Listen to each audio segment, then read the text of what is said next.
Una vuelta por Yapeyú. Esa tarde, como casi todas, José está muy atareado. Quiere terminar antes de la cena los mueblecitos para las muñecas que les prometió a Merceditas y Pepita, sus nietas. Pepita en realidad se llama Josefa, pero nadie le dice así. Tampoco el abuelo José, que adora a esa graciosa chiquita que corretea como una ardilla por toda la casa. Aunque ya es un hombre mayor y tiene el pelo completamente blanco, de abuelito, como le gusta remarcar a sus nietas, José sigue siendo vital. Tiene algunos achaques que le trajeron los años y las circunstancias, pero eso no le impide moverse de acá para allá por el pequeño taller que montó en Granburg, en el distrito de Brie.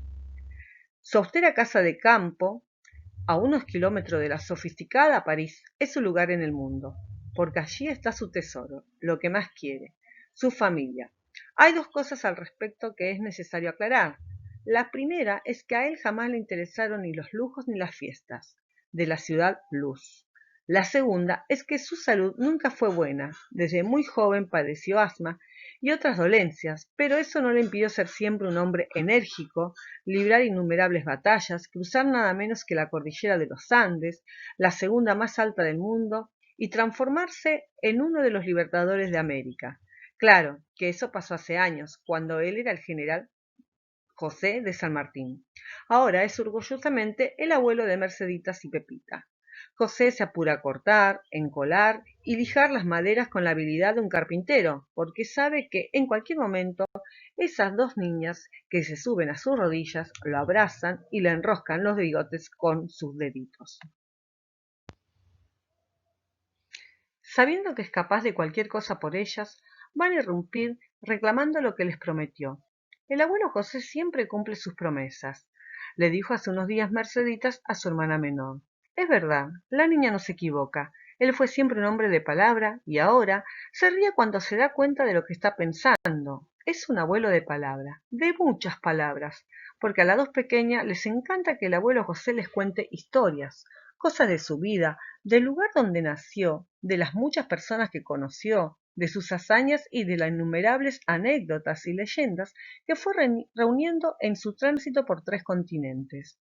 En todo eso piensa José mientras lija la diminuta pata que soportará la también pequeña cama para las muñecas de sus nietas. La ventana está abierta y los pájaros empezaron a cantar anunciando el atardecer. Se armó el concierto, murmura José para sí. El canto de uno de los pájaros se impone sobre los demás. Más que un canto parece un lamento. José no necesita cerrar los ojos para transportarse por unos instantes a Yapeyú. Me hace acordar al Urutaú, se dice, y mezclado con el nombre de ese pájaro dicho en guaraní, esa lengua que aprendió cuando era un niño, junto con el aroma de las flores, el crujir de las hojas y la brisa suave, ahí, en el medio de su taller, aparece su infancia. José no necesita cerrar los ojos para transportarse por unos instantes a Yapeyú, ese pueblo que queda en la otra punta del mundo, pero que tiene nombre de patria. Merceditas entra saltando en el taller y atrás viene como siempre Pepita. ¿Ya están listas, abuelo?, quiere saber la niña. Falta poco, dice José. Ya las barnicé y ahora solo hay que dejarlas secar. ¿Las podemos ver?, dice Pepita con su media lengua. Sí, claro, aquí están, le responde el abuelo José, mostrándole las 2 camitas para muñeca que construyó. Son hermosas, exclama Merceditas con una expresión completamente feliz. Nuestras muñecas se van a sentir como princesas en estas camitas.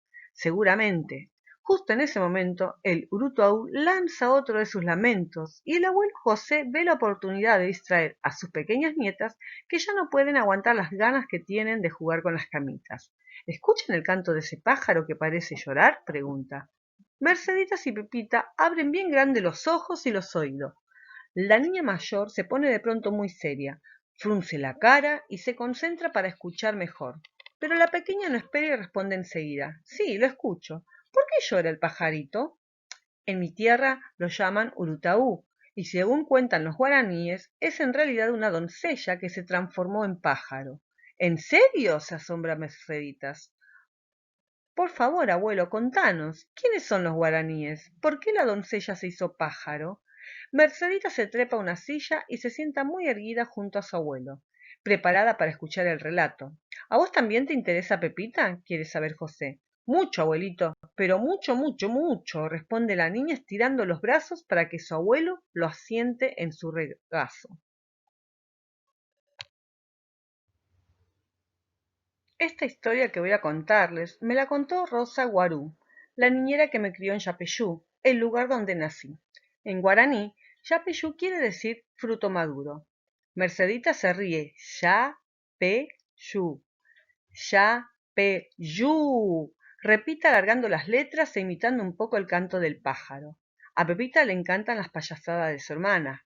Las dos ríen y el abuelo también. ¡Qué nombre tan gracioso, Yapeyú! En guaraní, Yapeyú quiere decir fruto maduro. ¿Te enseñaron guaraní en la escuela? No. Rosa me enseñó algunas palabras porque ella era guaraní, un pueblo que vive en esas tierras de América, desde mucho antes de la llegada de los españoles. Fue la que también me enseñó a distinguir el canto de los pájaros. ¿Y qué te contó Rosa del pájaro, doncella? Esto que les voy a contar. Escuchen bien. Cuenta la leyenda que hace muchos siglos hubo una lucha sangrienta entre las dos tribus que eran enemigas. El cacique de la tribu vencedora tomó prisionero a un joven guerrero llamado Quimbae y se lo llevó a sus tierras. Parece que cuando la doncella Ñambiú, única hija del cacique, y Quambí se vieron, se enamoraron perdidamente. Al cacique eso no le gustó nada, y no solo se negó a consentir que ambos se casaran, sino que le prohibió terminantemente a la muchacha que volviese a ver a su amado. El cacique no solo se negó a consentir que ambos se casaran, sino que le prohibió terminantemente a la muchacha que volviese a ver a su amado. Ñambiú se puso muy triste, lloraba todo el tiempo y era frecuente verla vagando por la selva donde le contaba sus penas a los árboles, que parecían escucharla, hasta que un día huyó para siempre al monte para refugiarse entre sus árboles amigos. El cacique y su mujer se desesperaron. Lo primero que pensaron fue que Ñambiú había huido con el joven guerrero, pero eso no era posible, porque Quimby seguía estando prisionero. Sin embargo, le preguntaron al joven si sabía dónde había ido la doncella, y éste les dijo que había soñado que su amada Ñambiú estaba en los montes que rodean el río Iguazú, a donde había sido llevada por una bruja. El cacique ordenó inmediatamente a un grupo de guerreros que partieran a buscarla. No les tomó mucho tiempo encontrarla, pero cuando le pidieron que regresase, la muchacha, sin pronunciar una palabra, se negó. Luego fueron las amigas de la doncella quienes se internaron en la espesa selva y le suplicaron a Ñambiú que volviera. Pero nuevamente la joven se quedó muda y no quiso regresar. El cacique decidió entonces consultar con el hechicero de la tribu, quien le dijo: la doncella regresará cuando vuelva a sentir y hablar. De modo que el cacique en persona decidió ir en busca de su hija, y se internó en los montes del Iguazú con el hechicero y una gran comitiva. Para hacerla reaccionar y lograr que recuperara el habla y los sentimientos, envió primero a unos emisarios, quienes le dijeron a la doncella que sus padres habían muerto al recibir la noticia. Ñambiú no solo no pronunció una sola palabra, sino que se mantuvo tan fría como una estatua, sin derramar ni una lágrima. Ñambiú se estremeció, lanzó un grito desgarrador y luego corrió hacia lo profundo de la selva. El hechicero entonces se paró ante la muchacha y le dijo que Quimby, su amado guerrero, había muerto. Ñambiú se estremeció, lanzó un grito desgarrador y luego corrió hacia lo profundo de la selva, donde desapareció.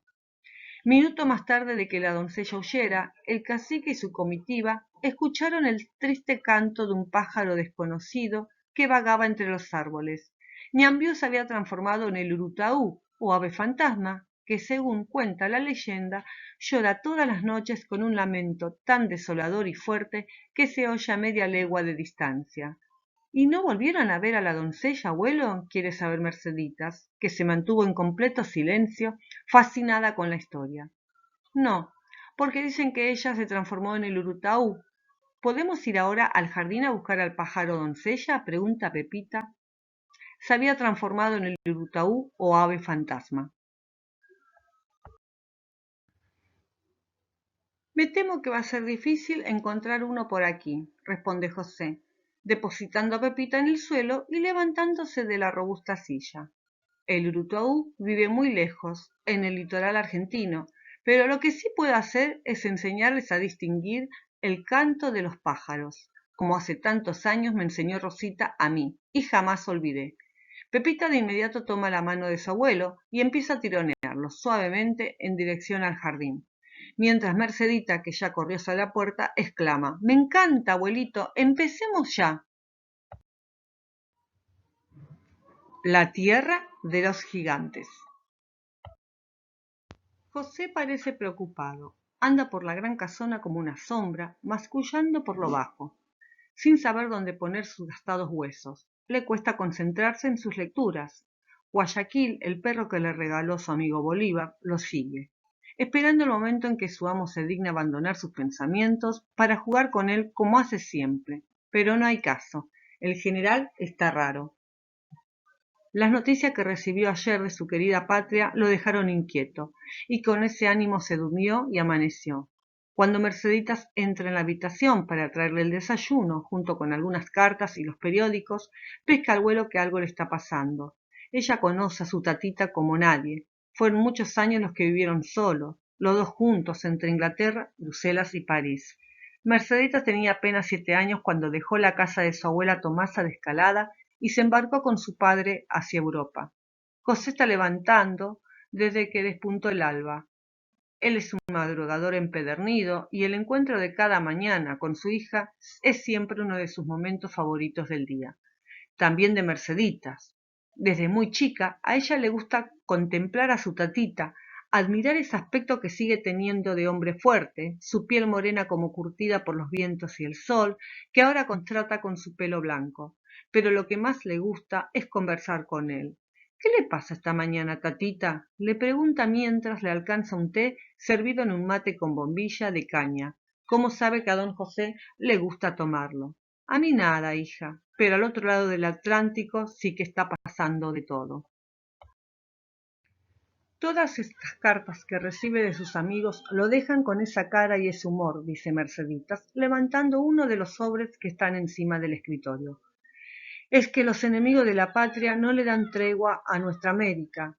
Los franceses siguen bloqueando el puerto de Buenos Aires para torcerle el brazo al gobierno de Rosas, porque quieren tener los mismos privilegios que los británicos. Pero estos gringos se van a enterar de que los criollos no somos empanadas que se comen así nomás sin ningún trabajo», afirma José con los ojos oscuros encendidos. Mercedita se ríe. «Las cosas que dice tatita.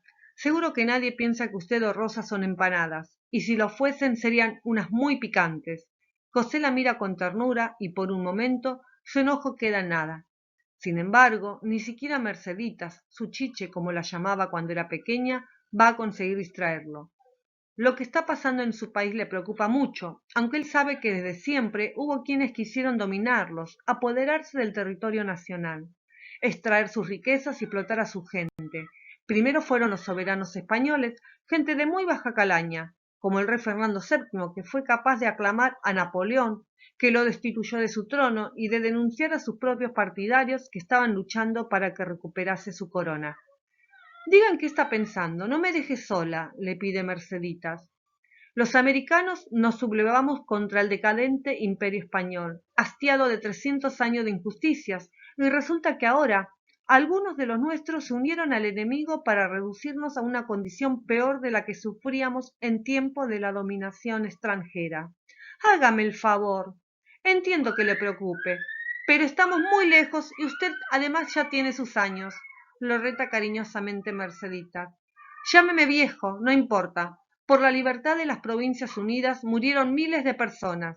En 1806 y 1807 echamos 2 veces a los ingleses. En 1810, cuando Napoleón invadió la península ibérica, los españoles no querían renunciar al botín que significaban las colonias y nos mandaron ejércitos enteros. Pero no pudieron con nuestros criollos, negros e indios, que estaban resueltos a ser independientes o morir. Y después de eso, ¿sabe la cantidad de veces que nos quisieron poner un rey? ¿Sabe la cantidad de veces que nos quisieron poner un rey? ¿Hubo otros intentos?, pregunta Merceditas, que se sentó para escuchar con total atención a su padre. Varios. Después de Fernando, quisieron que un príncipe de la familia Borbón fuese el monarca del Río de la Plata, y en 1815 un grupo de traidores a la patria intentó entregar nuestra provincia a Gran Bretaña. Tuvo que ser el mismísimo rey de Gran Bretaña, Jorge III, que hacía sus necesidades en cualquier rincón y se paseaba desnudo por la corte, y que, como se puede imaginar, estaba loco como una cabra. El que rechazó la oferta y unos años más tarde también pretendieron nombrar como rey de las Pampas al francesísimo duque de Orleans, una idea que afortunadamente no prosperó. ¿Se da cuenta? Querían que nos gobiernen reyes de España, Gran Bretaña y Francia, que nunca pisaron el suelo americano. En fin, fueron años de sangre y lágrimas para América, y es evidente que la cosa continúa hasta hoy. ¿Y qué puede hacer usted desde aquí, tatita? Cuando el extranjero ataca a la patria, solo existe un deber, el de correr a defenderla. Así que le ofrecí a Rosas mis servicios militares. Cuando atacan a la patria, solo existe un deber, el de correr a defenderla. Merceditas lo mira con los ojos grandes, un poco de susto y otro poco de enojo. No quiere que su padre se exponga nada más. José lo que menos quiere es preocuparla, de modo que aprovecha que se escuchan las voces de Merceditas y Pepita que están jugando en el jardín. Para cambiar de tema. ¿Qué hacen mis dos niñas? Pregunta. Armando un barquito de papel y lo están haciendo navegar en los charcos que quedaron de la lluvia de ayer. Dígales que quiero verlas. A Merceditas hoy le toca seguir con sus lecciones de lectura y a Pepita voy a tratar de enseñarles algunas labores. Entonces, después de que terminen sus lecciones, dígales que vengan a estar un rato con su abuelo. Y aunque no se los diga, van a venir solas, tatita. Las lecciones se extendieron durante toda la mañana y el encuentro con las nietas sucede después del almuerzo y de que José tomó su religiosa siesta diaria. Pepita es la primera en entrar en la habitación donde el abuelo está sentado en su escritorio, coloreando unos paisajes. La pequeña está llorando y enseguida empieza a decir: yo no sabía que se iba a hundir. Mercedita se enojó y ahora no me deja jugar más. Explica con su media lengua que con los sollozos cuesta más comprender. No entiendo, Pepita, ¿qué es lo que se hundió? ¿Por qué está enojada tu hermana? Le pregunta con dulzura y voz firme José. Esta vez es Merceditas, que entró detrás, la que dice con vehemencia: estábamos haciendo navegar mi barquito en el charco grande del jardín, hasta que Pepita sentó encima a Francisquita, su muñeca, y el barco se hundió. Bueno, imagino que podemos hacer otro barco con un papel que sea más resistente, dice el abuelo. Y vos, Pepita, tendrías que haberte dado cuenta de que Francisquita es demasiado grande para ponerla en un barco de papel. En realidad, más que grande, es una gigante. ¿Qué quiere decir gigante, abuelito? Pregunta Pepita. Merceditas tampoco sabe qué significa esa palabra, pero quiere demostrarle a su hermana que es la más grande y no pregunta. En cambio se sienta junto a su abuelo, lista para escuchar lo que tenga para contar. Para la mitología, los gigantes son criaturas que tienen un tamaño y una fuerza descomunal. Hay muchas historias sobre estos seres. Los primeros marinos europeos que llegaron a América dijeron, por ejemplo, que en el sur se encontraron con gigantes.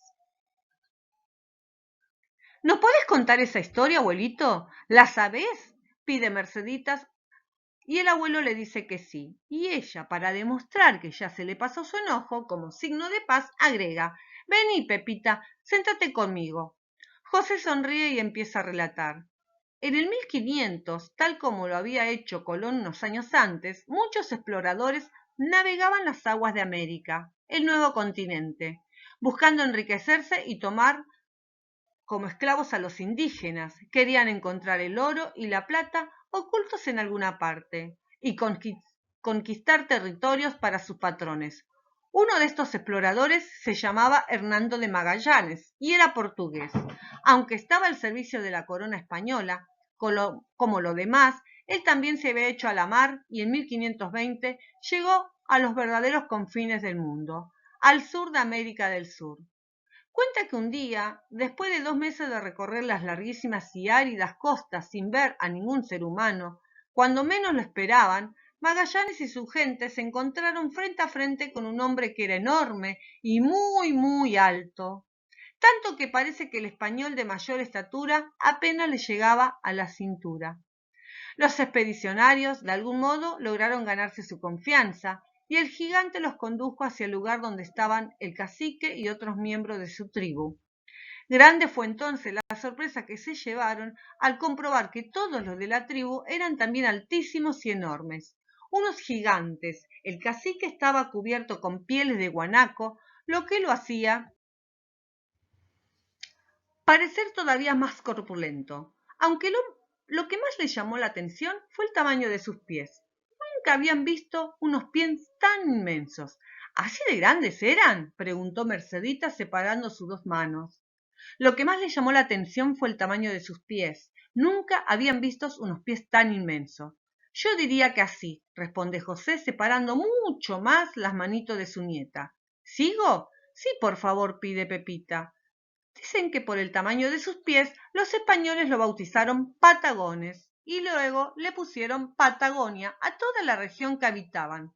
No satisfecho con eso, de regreso a España, comenzaron a contar que la Patagonia era la tierra de los gigantes. Sin embargo, antes de repetir esta historia, es importante, mis niñas, que sepan dos cosas.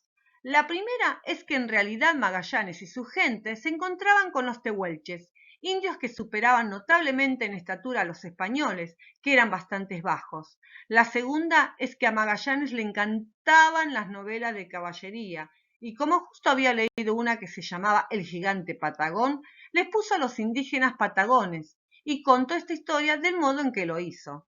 Me gustó mucho este cuento, abuelo. ¿Podemos ahora hacer un barco como el de Magallanes?, dice Merceditas apenas José termina su relato. Claro, aunque no creo que pueda llegar a la Patagonia, Pepita, que se mantuvo muy callada y atente. Enseguida agrega entusiasmada. Por favor, ayúdanos a hacer un nuevo barco. Prometo que esta vez no voy a subir a la gigante francisquista.